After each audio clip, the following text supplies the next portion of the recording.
I didn't shout, I didn't curse. I just stared at the numbers glowing on my phone screen. $12,000. My card. The message from my bank was almost smug. A charge posted, cleared, and final. When I called my sister, she didn't even sound nervous. It was for the whole family, she said, her voice airy, careless. Don't ruin the vibe, she laughed. A laugh I'd heard 100 times, the one she used when she'd already decided I was beneath her. I smiled, even though she couldn't see it. Then you'll love what's coming, I told her. She went silent, just for a second, then hung up. That's when the floorboards started shaking, because the foundation of everything she thought she controlled was already starting to crack. Backstory. We weren't always enemies. When we were kids, I followed her. She was the loud one, the daring one, the golden daughter who never heard the word no. I was the quiet shadow, the one who paid for her mistakes, literally. When she wrecked Dad's car, I sold mine to cover the insurance hike. When she maxed her first credit card, I signed a loan to wipe it clean. And when Mom got sick, I picked up every hospital bill while she posted selfies from resorts. She called it family loyalty, but loyalty was just her word for leeching. I used to believe helping her meant keeping the family together, but families fracture when one person decides they're the center of gravity. The discovery. The trip had been her idea. A week in the mountains. Cabins, wine, catered dinners. She pitched it like bonding. I should have known. When the waiter brought the check at the end of the first dinner, she slid it toward me like it was obvious.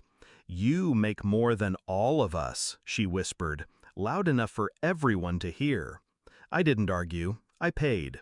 But when the charge hit, 12,000, not for dinners, but for the entire cabin rental, the spa bookings, the liquor deliveries, charged to my card without my permission, something inside me crystallized. I wasn't shocked, not really. It was just final. Proof that she never saw me as family, just as funding. Shift in mindset. That night, while she slept off her wine, I sat on the cabin porch with my laptop. The forest was silent. My fingers weren't. I didn't rage text. I didn't confront. I planned. My sister was reckless with money, but worse, she was reckless with trust. She had a side business, if you could call it that, booking exclusive retreats for friends of friends, taking deposits, canceling last minute, pocketing the difference. Everyone knew. No one said anything. But I had receipts. Emails, screenshots, bank records she'd once begged me to look over. She forgot I don't forget. Execution. Step 1, I collected. Every piece of evidence, every unpaid invoice, every angry message from people she scammed. Step 2, I built a timeline.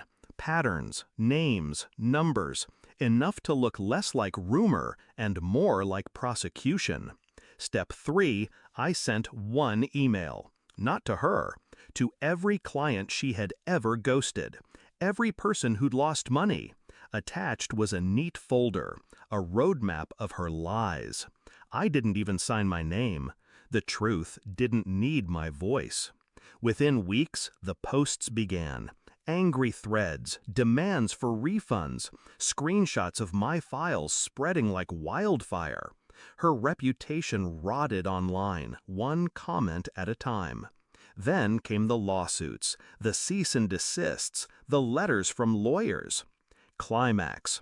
3 months later, she showed up at my door. No makeup, no armor, just hollow eyes and a voice like sandpaper. "You did this," she hissed. Her hands trembled. "They're suing me. They froze my accounts. I can't even pay rent." I leaned against the frame, calm, steady. "You charged $12,000 to my card." Her jaw clenched. "It was for the family." I stepped closer, lowered my voice. "Family doesn't hand you the rope and wait for you to hang yourself." She flinched. And for the first time in our lives, she had no comeback.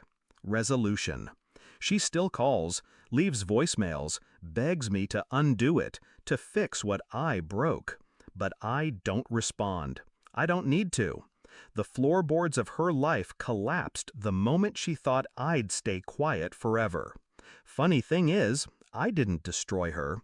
I just stopped protecting her from herself. And in that silence, I found peace.